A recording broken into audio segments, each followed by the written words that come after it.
In this video, I'll test 3 different products, including one advertised to me by Facebook to texture 3D printed terrain or any kind of terrain.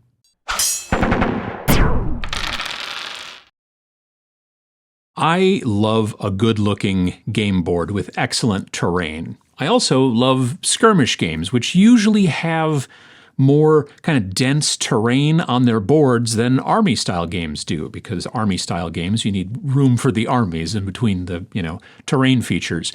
Lately, I've been really into 3D printing terrain with my Bamboo Lab A1 filament printer, which I talked about in a Why I Like It video sometime back. Pachow. And I've been 3D printing with kind of total abandon lately. I'm even starting to kind of model my own terrain files on the computer, and there'll be more about that in a future video. However, sometimes 3D printed terrain can look a little sterile. Now, with most sci-fi stuff, sterile is okay. In the future, everything will be smooth and rounded and futuristic looking, although by the time that the future comes around, then they'll just call it modern looking, I guess. I don't know. Anyway, if your printer is a good one and working pretty well, then it'll usually crank out nice, smooth, futuristic looking buildings and such with no problems. But what if you want a bit more texture on your 3D prints, or even on your regular store-bought terrain kits, or even on stuff that you might scratch build? Texture that fits in scale with your terrain can sometimes be kind of difficult. Recently, I've been seeing these ads on Facebook. Yeah, I know.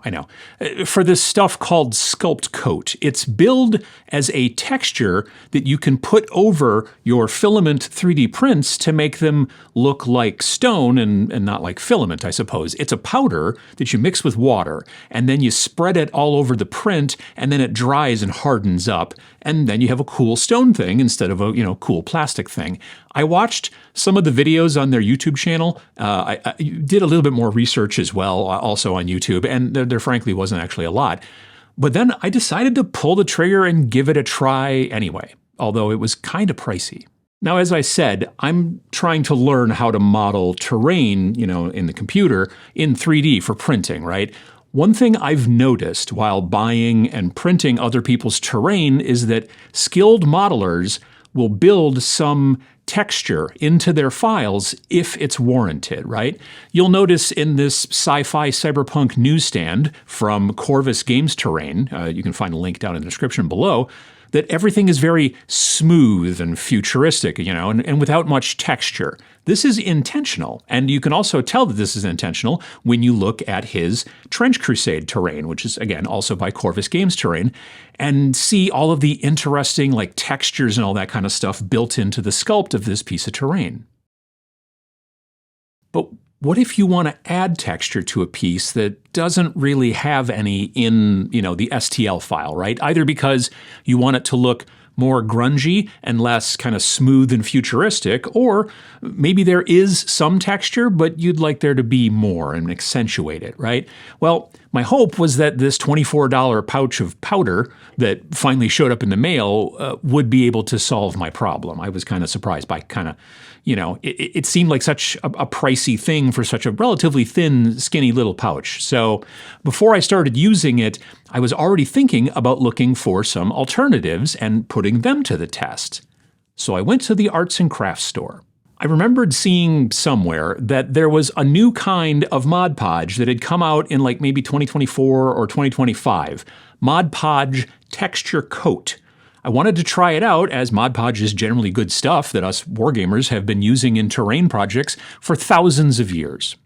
Maybe not thousands, but if they were making a Mod Podge with texture in it or something like that, then it'd be pretty great even for 3D printed terrain as well, is what I thought. They had it at the local Michael's craft store place that I was at, and it was considerably cheaper than the $24 pouch of powder that I bought off of Facebook. Mission accomplished. But as I walked through the other aisles, after the Mod Podge aisle at Michael's, you don't just go into Michael's, get the thing you want, and then leave. That's not. I came across the acrylic paint aisle. Now, you may not know this about me, but I went to college for art.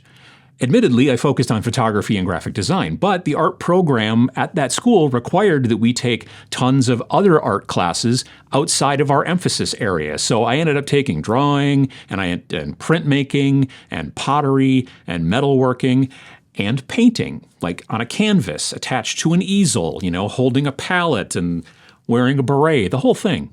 We had the choice to use either oil or acrylic paint in our classes, and acrylic seemed like easier cleanup because you just use water, and it was also generally cheaper materials as well, and I was, in college. Liquitex was a big brand name in the like acrylic paint art space and all that kind of stuff, and I remember marveling at all the different types of weird like additives and materials that they made for fine art painters. And as I had texture on the brain, standing there in the Michaels store aisle, I remembered something called Liquitex modeling paste. It was a thick acrylic medium that you added to paints to make them like really, really three-dimensional when you put it on the canvas and stuff like that. And as it turns out, that they had some in stock. So now it was time to do some science. Mod Podge texture coat, Sculpt Coat from Facebook, and some Liquitex modeling paste, mostly bought on a whim, and I didn't really have much hope for that stuff, but, science got a science. So now I could have just applied a bit of each of these materials to like a piece of plastic or something like that, but that's not really a great kind of real-world example. It's not good science. I wanted to see how these things work on 3D prints made out of PLA, which is the type of filament that I almost always work with. Therefore, I wanted to print some statues for terrain. My friends over at Mini Wargaming have gotten into the terrain game, if you didn't know that. They sell STLs or printed models through their website at forge.miniwargaming.com. Link also down there in the description for you. And they made these like awesome statues, and they let me use the files for this experiment.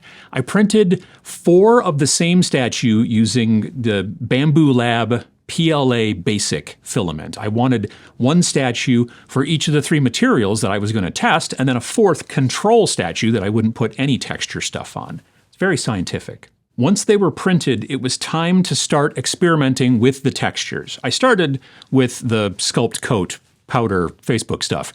There weren't any good instructions on the package much that told you like what like the powder to like water ratio should be, but I found some stuff online that suggested 2.5 parts powder to 1 part water.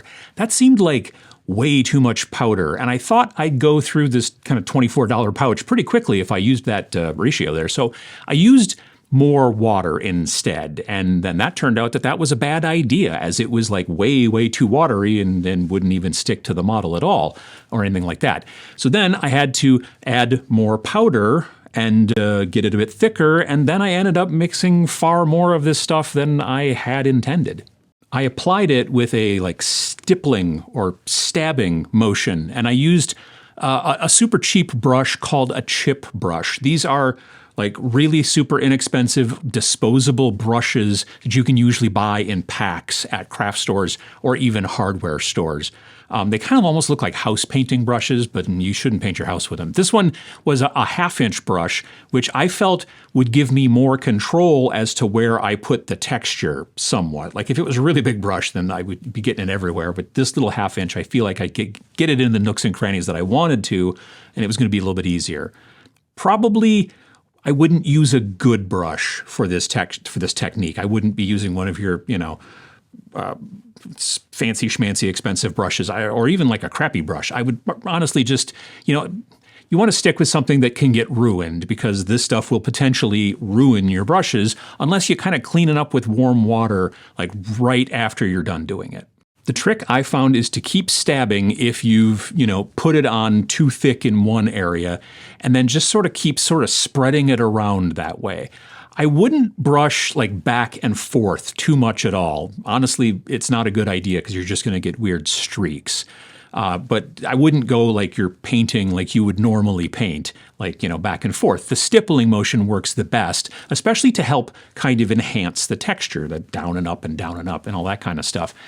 This stuff ended up being a little chunkier than I had hoped, which kind of ruins the scale of the statue in this case, right? Like sometimes you fudge scale to get the idea across that it's a rough material like stone, and sometimes the material is way too grainy and looks completely and totally out of scale for a 28mm thing, right? It's a fine line. So I set that aside to dry, and then next it was the Mod Podge texture coat. And the less said about this, the better. As it turns out, this stuff doesn't have texture chunks in it at all. Admittedly, that was my assumption, right? But that was not actually true. Evidently, this stuff is designed to, from what I can tell, from their YouTube channel, because Mod Podge has got a YouTube channel, it's designed to soak into fabric and rope and macrame and all that kind of stuff, and then harden, right? And so then you have hard fabric and rope and macrame and all that kind of stuff. That doesn't seem to have anything to do with texture, and I'd love to have a chat with their marketing department, but this stuff wasn't great for what I was trying to do. Stippling it on doesn't really do anything, as it's kind of self-leveling as it cures and dries. You can put it on there and it looks pokey, but then it just sort of all spreads out, and then it's sort of flat. Now, it does kind of cover over some layer lines from the 3D printing process, so maybe it'd be good for that. I'll have to do a bit of further experimentation and see at some point in the future. But otherwise, the Mod Podge texture coat was a pretty big disappointment. Maybe I'll use it to, stiffen up that macrame armor that I've been working on for my horrible, terrible cosplay plans. Probably not, though. Then it was to the last contestant, the Liquitex modeling paste. This stuff is a bit more expensive than the Mod Podge, but still cheaper than the, Sculpt Coat powder envelope, right? Also, you don't have to mix it with water like the powdery stuff, which is also really helpful. I used the chip brush and just dabbed a little bit of it on the brush, and then I just started stabbing it onto the statue's surface. I started it a little bit too thick, but with more stabbing and kind of spreading it and moving it around, I was able to very easily distribute this stuff, evenly and put it all over the model wherever I wanted, and it still stayed pointy, from the stabbing and didn't self-level like the Mod Podge stuff did. It actually ended up working the best of the three materials, and it was the one that I originally didn't have much trust in. It was easy to apply, easy to spread around so I didn't put it on too thick. It cleaned out of the chip brush with warm water, because if you can keep using the cheap chip brush longer, it's just saving you money, right? And as it dried, it held its shape and texture that I had added to it with the stabbing, right? Now again, I probably wouldn't brush it on like you would normal paint back and forth. The stippling is really how that you get the texture that you want.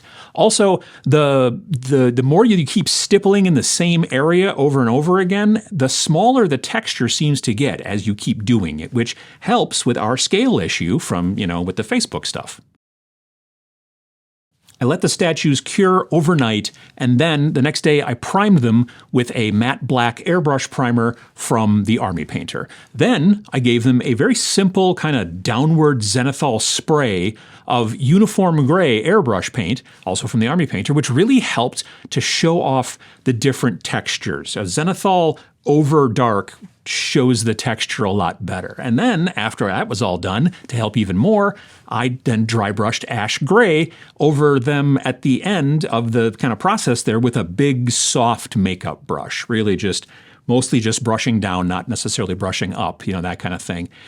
And then the differences were pretty obvious, right? I'll admit, the control statue looks pretty great all by itself. The sculptor had all kinds of great microtextures built into the STL file from the beginning, right? So that's a good looking piece even without texture. However, if you want more texture, Liquitex.